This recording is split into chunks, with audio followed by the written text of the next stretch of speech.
मैं तो अल्लाह अधिकारियों को की अपील करेंगे, जो भी हमारे द्वारा प्रकाशन किया गया है उसकी बारीकी से जांच करा ली जाए, एक टीम गठित की जाए।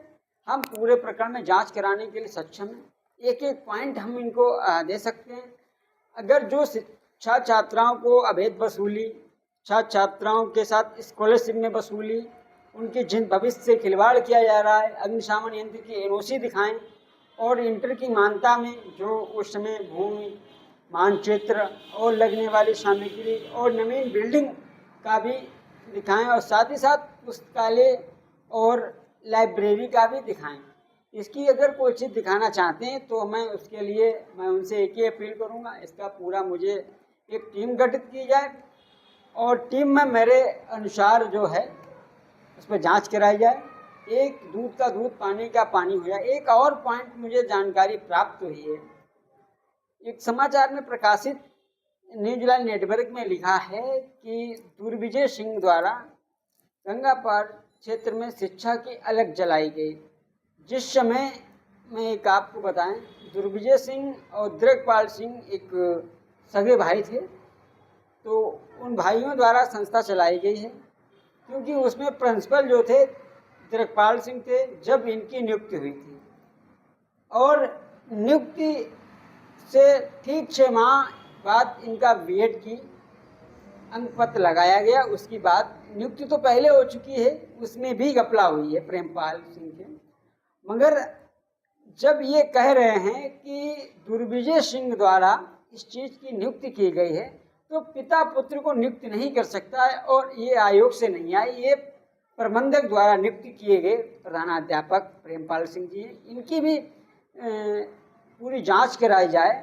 यदि दुर्विजय सिंह प्रिंसिपल हैं, दुर्विजय सिंह प्रबंधक थे, तो उनके पुत्र को नियुक्त कैसे हुई है? यदि दिग्पाल सिंह प्रबंधक थे तो उनको पुत्रों को अधिकार क्यों नहीं दिया गया? इसकी भी बारीकी से जांच होनी चाहिए। और इस समय जो हैं इनके सगे रिश्तेदार संबंधित हैं, वीरेंद्र सिंह पुत्र रामपाल निवासी पलिया कठेटा, इसमें उनको प्रबंधक बनाया गया है। और जो भी शिक्षक छात्र छात्राओं का आरोप लगाया गया उसका सीधे प्रकाशन है। मुझे तो 50 लाख रुपए की जनता भारती इंटर कॉलेज भरखा के द्वारा 50 लाख रुपए का जो मानहानि का नोटिस दिया है। नोटिस का जवाब भी मैंने समय रहते प्राप्त करा दिया है, और अभी मुझे सूचना एक प्राप्त हुई है कि प्रबंधक द्वारा हमारा भेजे के जवाब को प्राप्त नहीं किया गया है और मेरी रजिस्ट्री को लेने से इनकार किया गया है। इस संबंध में अब हम माननीय प्रेस काउंसिल ऑफ इंडिया और उच्च अधिकारियों से पूरे विद्यालय की मजिस्ट्रेट स्तरीय जांच करवाएंगे और बच्चों को न्याय दिलाएंगे, छात्र छात्राओं को न्याय दिलाएंगे। इनके द्वारा एक मुझे और प्रताड़ित किया जाता है कि आपने छात्र छात्राओं का खबर में नाम क्यों नहीं दिया है। मैं उनके भविष्य को खरा चौपट नहीं करना चाहते हैं। जब आप मुझे 50 लाख रुपए की नोटिस दे सकते हैं, जिस छात्र छात्रा का मैं नाम ओपन करते आप उनके भविष्य के साथ खिलवाड़ करते, इसलिए मेरे द्वारा उन छात्र छात्राओं को नाम नहीं उल्लेख किया गया।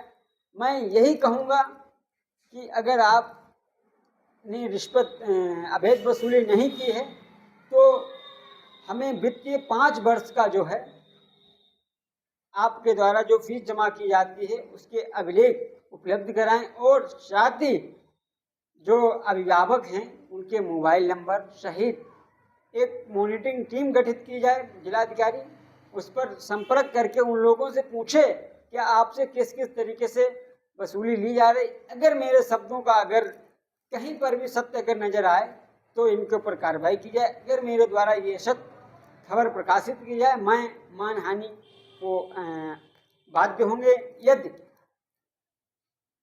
मेरे समाचार पत्र की छवि और मेरी सार्वजनिक छवि और मेरे संपादकीय कार्य में व्यवधान उत्पन्न किया जा रहा है, जिसके लिए मैं अग्रिम कदम रखेंगे और इस पर जिलाधिकारी महोदय को भी संज्ञान लेना चाहिए। जिलाधिकारी को भी संज्ञान लेना चाहिए। पूरे प्रकरण में इस तरीके से शिक्षा के साथ अवैध वसूली शिक्षकों को शोषण किया जा रहा है, और इसमें कई एक महत्वपूर्ण ऐसे प्रश्न हैं जिसको हम प्रकाशित नहीं कर सकते हैं।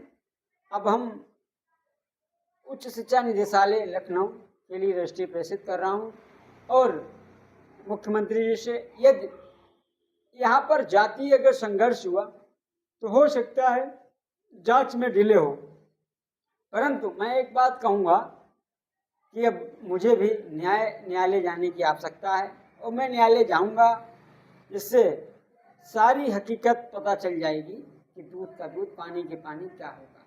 जय हिंद, जय भारत।